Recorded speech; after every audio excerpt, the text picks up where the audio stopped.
안녕하십니까? 지금부터 신재기의 지게라는 좋은 수표를 낭독하고 감상하는 시간을 가졌으면 합니다. 지게, 신재기. 산촌에서 태어나 농사일을 저절로 배울 수밖에 없었던 소년 시절. 세상에 조금씩 문득하는 과정에서 나에게 힘의 한계와 가능성을 짐작해 해준 것은 유무형의 무게와 마주치면서였다. 나에게 지워진 무게를 감당하지 않으면 안 된다는 것을 깨달으면서 세상 속으로 천천히 발을 들여놓기 시작했다. 져야 할 짐이 있다는 사실을 아는 것. 그것은 성숙의 한 과정이지만 한편으로는 삶의 그늘이나 슬픔과 마주치면서 그것의 부피를 키워가는 시간이기도 하다. 어른이 되고 싶은 욕망으로 조급증을 보일 때도 많았다. 톱으로 나무를 잘라 도끼로 장작을 패는 일, 타작마당에서 도리깨를 허공에 한 바퀴 휘 돌리면서 땅바닥에 늘린 곡식 위로 힘차게 내리치는 일, 나보다 몇 배나 덩치가 크고 힘이 센 사나운 황소를 익숙하게 몰고 다니는 일, 리듬을 잃지 않으면서도 긴 시간 동안 멈추지 않고 삽질이나 괭이질을 하는 일, 일일이 풀을 잡지 않고도 능란한 낫질로 단번에 한 아름에 풀을 벨 수 있는 기술, 바싹 마르지 않은 장작을 아궁이에 넣고 활활 탈 수 있도록 불을 지피는 요령, 캄캄한 밤에 멀리 떨어진 이웃집에 부모님의 심부름을 가는 것, 그리고 전등불 없이도 마당 끝에 있는 화장실에 갔다 오는 일, 힘과 용기와 기술이 필요했던 일들과 마주칠 때마다 그 무게를 내 스스로 짐질 수 있어야 한다는 생각을 했다.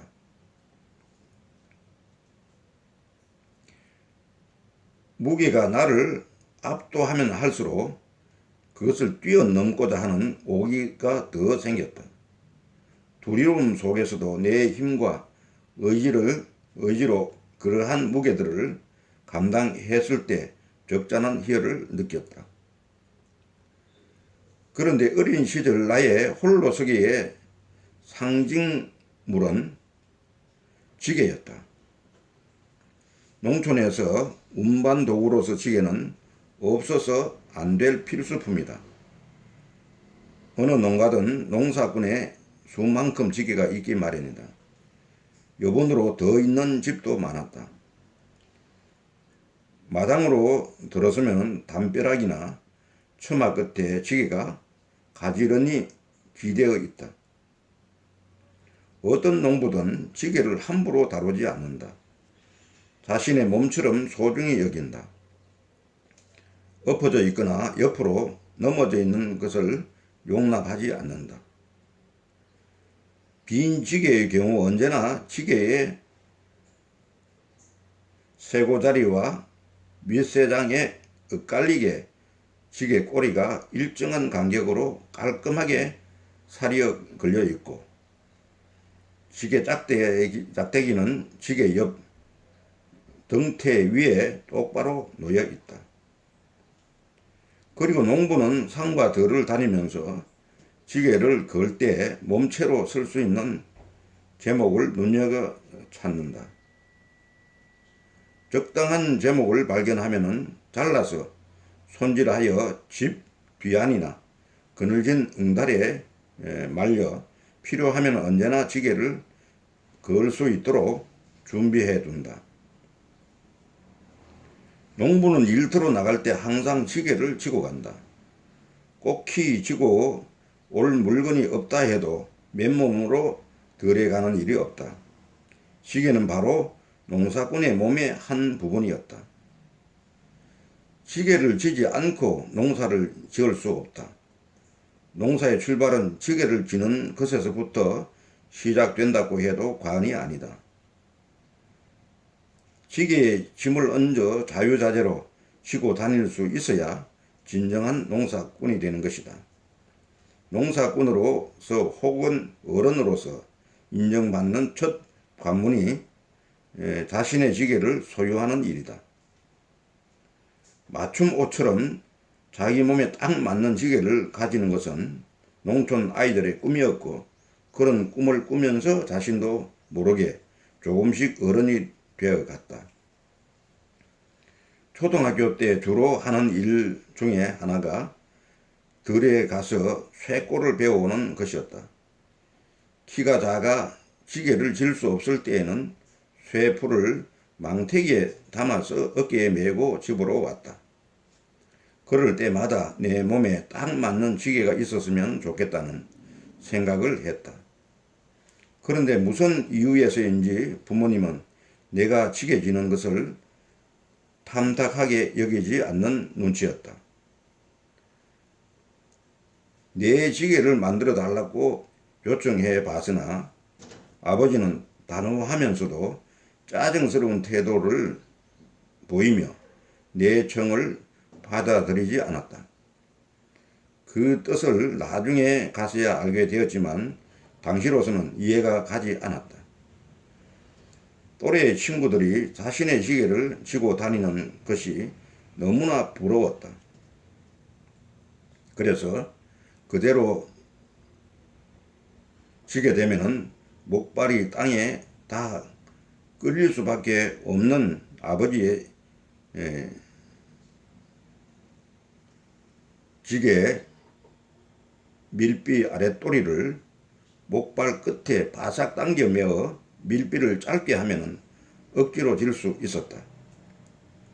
하지만 몸에 맞지 않는 지게를 지게 되면 불편하기 이루 말할 수 없다. 연신 길가 둔덕에 받치거나 넘어지기가 일쑤였고, 그러면 지게 위에 실린 짐이 땅에 떨어지거나 한쪽으로 쏠려 균형을 잃게 된다. 이는 여간 낭패스러운 일이 아니다. 그래도 포기하지 않고 어떻게 지든 지게와 내 몸을 조절할 수 있는 요령을 터득하고자 애썼다. 그러다가 마침내 내 지게가 생기게 되었다. 아버지는 새 지게를 걸고 당신께서 쓰던 지게를 내 몸에 맞게 개조하여 주었다. 여름철에는 쇠꼬를 배웠고 겨울철에는 산에 가서 푸나무를 했다. 쇠골과 푸나무를 지게에 짊어지고 그러면서 고통과 함께 나도 이 세상에서 무언가를 할 수 있다는 자신감을 가졌다. 지게는 전체적으로 삼각형의 구조를 취하고 있다. 세 장에 의해 연결되는 양 몸체는 쇠고자리에 와서 끝남으로써 꼭지점 없는 삼각형의 틀로 짜여 있다. 몸체에 연결되어 짐을 떠받치는 가지는 지게의 목발 부분과는 둔각 삼각형을, 허리 세 장 위와는 예각 삼각형의 구도를 이룬다.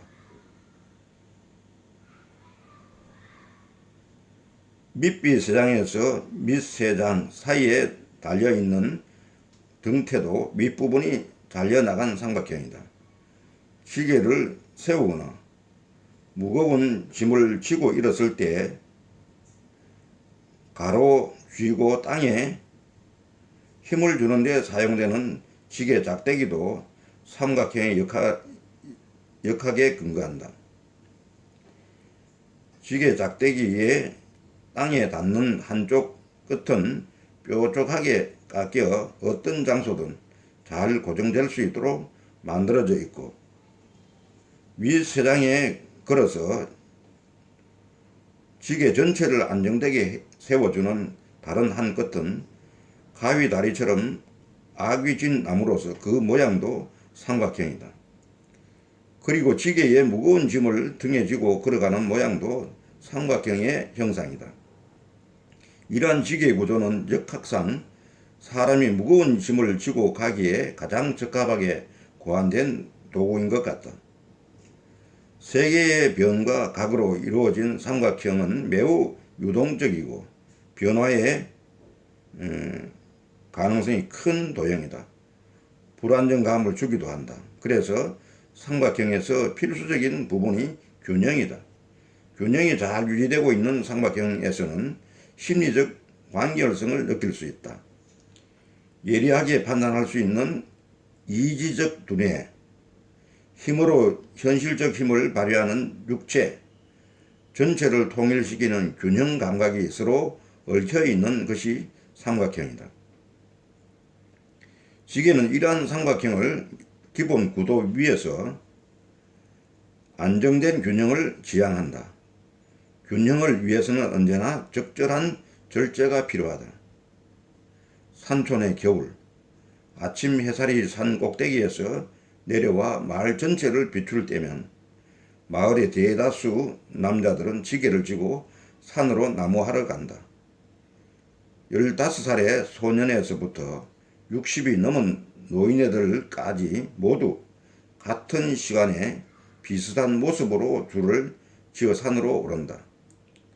불목이 금지된 때라 주로 푸나무를 한다. 바싹 말라 불에 잘 타기도 하지만 그 재가 농사에 필요한 거름으로 쓸 수 있기 때문이기도 했다.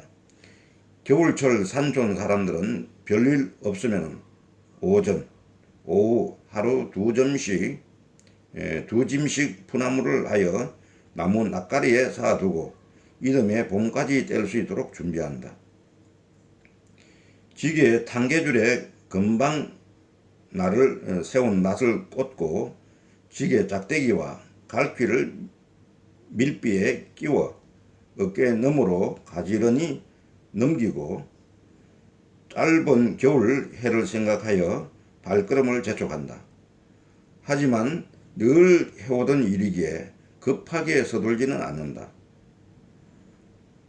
적절한 장소를 잡아 풀을 베고 그것을 갈퀴로 긁어 모아 경사진 산비탈의 지게를 눕혀놓고 그 위에 차곡차곡 쌓아 나무찜을 꾸린다. 나무찜의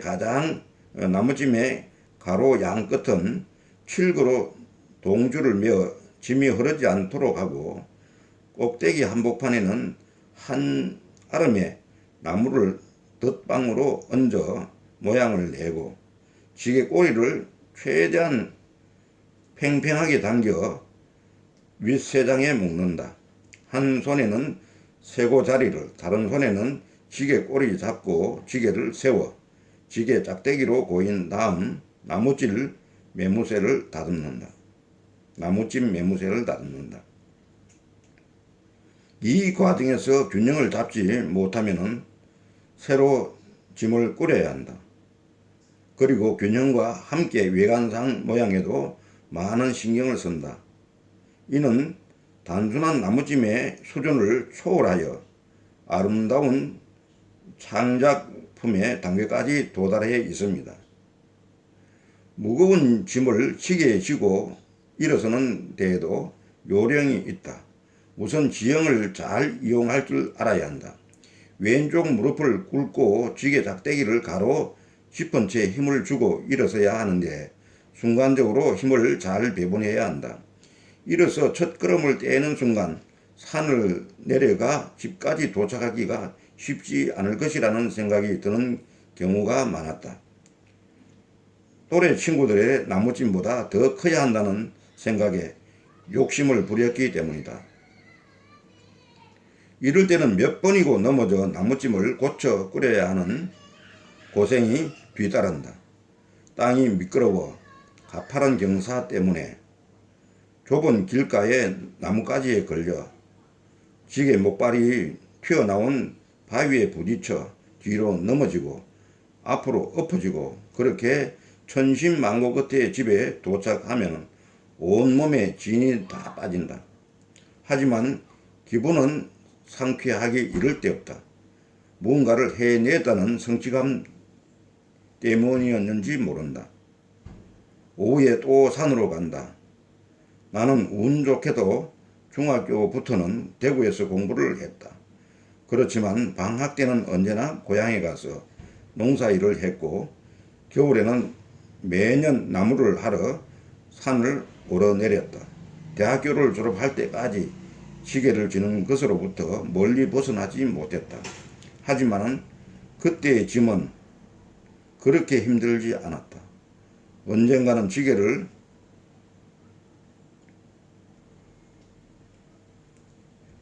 벗어 던지고 무거운 짐으로부터 놓여날 때가 오리라는 희망을 가지고 있었기 때문이다. 그런데 지금 생각하니 삶의 여정에서 져야 할 짐으로부터 자유로운 시간은 한시도 없는 것 같다. 가면 갈수록 더 무거운 짐이 기다리고 있다. 아마 그 마지막 짐은 죽음일 것이다. 시계로부터는 벗어나서나 삶의 무게는 그대로다.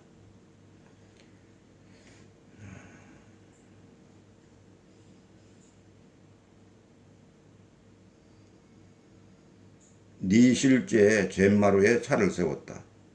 내 고향 신평면과 안평면의 경계 지점이다. 경사를 낮추기 위해 고개를 많이 깎아내려 마치 터널처럼 뚫려 있다. 어머니 사무제를 지내고 곧바로 되돌아서서 대구로 가는 길이다. 고향을 떠난 지 40년이 다 되어 간다.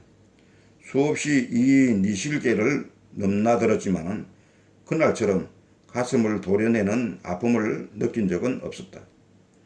고향 쪽을 바라보았다. 저 멀리 선영이 지척에 있는 듯이 곧바로 시야에 들어왔다. 30년 전에 돌아가신 아버지 옆에 어머니를 모셨다. 어머니는 돌아가시는 당일까지 80이 넘은 노구를 이끌고 들판에서 일을 했다. 10여 년간 1년 중 반 정도는 대구 우리 집에서 지냈다. 하지만 농번기에는 마다들이 고생한다고 꼭 시골 형님한테 가서 힘든 일을 마다지 않았다. 1년이 지나면서 옆으로 굽은 어머니의 허리가 확연하게 눈에 띄었다. 사실 아무리 가난하게 살아가는 농촌 생활이지만 여자가 지게를 지는 것은 일종의 금기에 속했다. 자식이 없거나 혼자가 아닌 다음에는 여자가 지게를 지지 않았다. 그런데 언젠가 고향에 가니 저쪽에서 지게에 쇠풀을 한 점 쥐고 허리를 구부린 채 어머니가 오고 있었다. 순간 강한 자책감과 함께 눈물이 빙 돌았다. 달려가 지게를 놓게 하고 화를 냈다. 왜 이렇게 힘든 일을 하느냐고 어머니를 나무랐다. 사실은 나 자신에게 화를 낸 것이었다. 내색은 않았지만 어머니의 짐은 언제나 무거웠다. 이제 그 무거운 짐으로부터 자유로워졌을까. 대구까지 오면서 내내 북받쳐 오르는 울음을 삼켰다.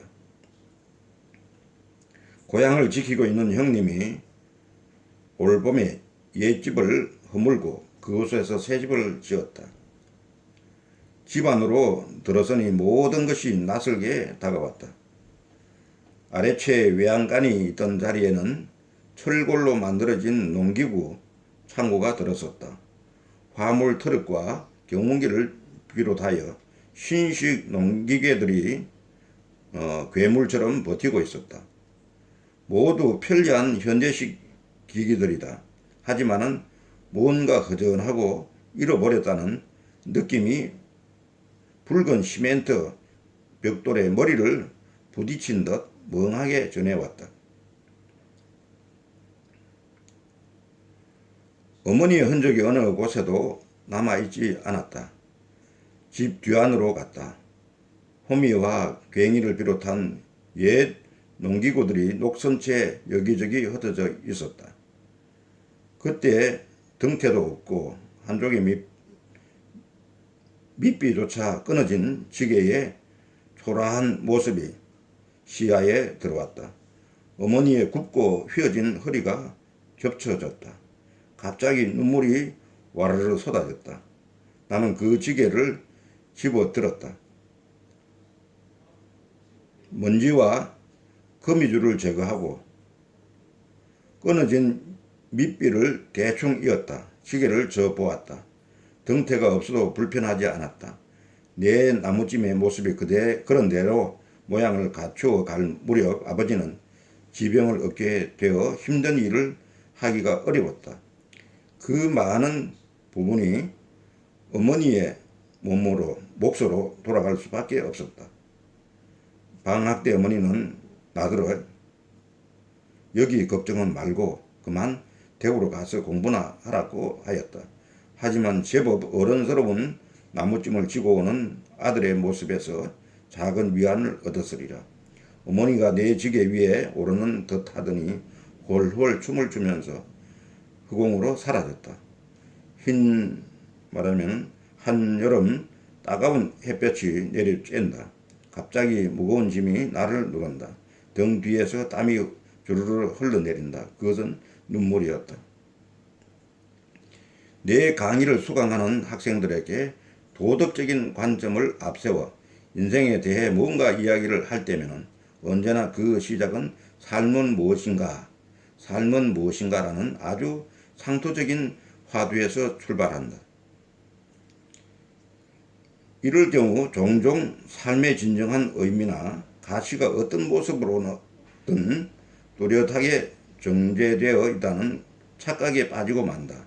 따지고 보면 그 의미와 가치라는 것은 언제나 한순간 바람과 같이 관념으로 스쳐갈 뿐인데도 불변의 진리가 있다는 생각을 쉽게 떨쳐버리지 못한다. 삶은 어떤 의미 덩어리가 이전의 생활이고 현실이다. 그런데 현실적인 생활은 늘 나를 제한하는 제약으로 가득하고 충족되지 않은 욕망 앞에서 좌절의 아픔으로 점철된다. 상처받고 절망하며 그만큼 미움을 키우고 허무 속으로 빠져든다. 대체로 관성에 떠밀려 그럭저럭 살아가지만 주어진 현실을 마주하기 위해서는 누구에게나 적잖은 인내가 요구된다. 그것은 무거운 짐을 지고 가는 고행의 길이기 때문이다. 누구나 짐을 벗어 던지고 자유롭기를 원한다. 하지만 현실과 연결된 삶의 끈은 질기게도 우리를 붙들어 매고 있다. 사람에 따라 짊어진 짐의 무게가 차이가 날 수는 있으리라. 하지만 아무도 그 짐으로부터 자유롭지 못하다. 삶을 마감하는 시점에 갔어야 짐을 벗어 던질 수가 있으려나. 남과 더불어 살면서 나를 세워야 하는 삶의 현실은 자유의 공간이기보다는 구속의 멍에에 가까울 것이니 산다는 것은 짐을 지고 길을 걸어가는 것과 다르지 않기 때문이다. 그 짐은 늘 무거울 수밖에 없는 것, 피하기 어려운 그 길, 그 무게. 참으로 이 지게를 통해서 인생이란 무엇인가, 산다고 하는 것은 무엇인가를 일깨워주는 좋은 수필이었습니다. 아무쪼록 여러분 인생에 도움이 되었으면 합니다. 감사합니다.